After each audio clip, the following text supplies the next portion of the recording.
Good morning, children. How are you all? I hope you all are fit and fine.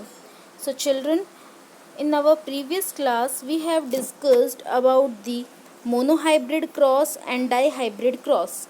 Today, we are going to discuss about the back cross and test cross. Children, the cross between a hybrid variety and its any parent is called the back cross.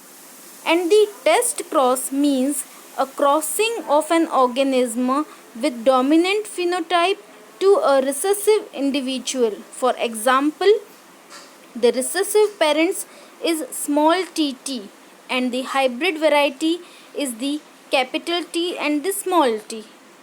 So, the monohybrid test cross always the ratio is 1:1. So, children, we can take this example of the color of the flower for the test cross.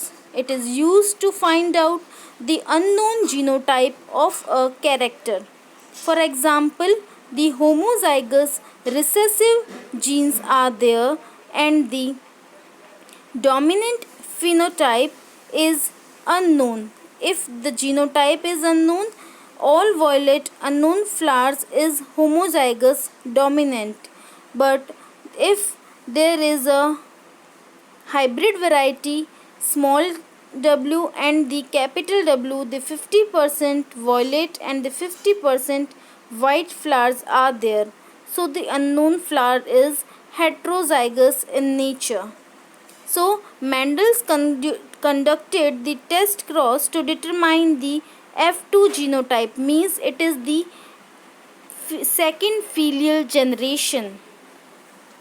So children, these are the laws of inheritance. It is also called the Mendel's principles. The first law is called the law of dominance.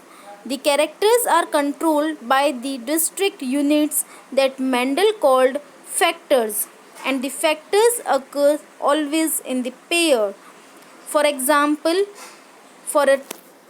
we can take the example of height of a plant.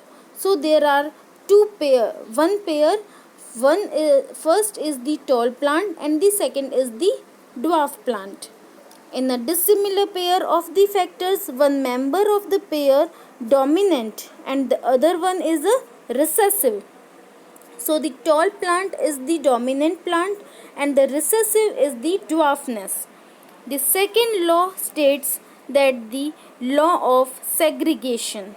During the gamete formation, the factors, or we can say the alleles are the form of genes that of a character. The pairs present in a parent segregate from each other such that a gamete receive only one of the two factors.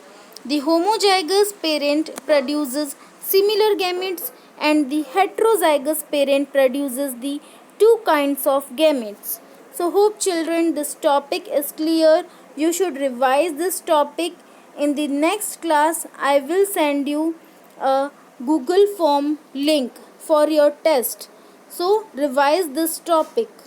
Thank you children. Any query you can write in query box. Thank you.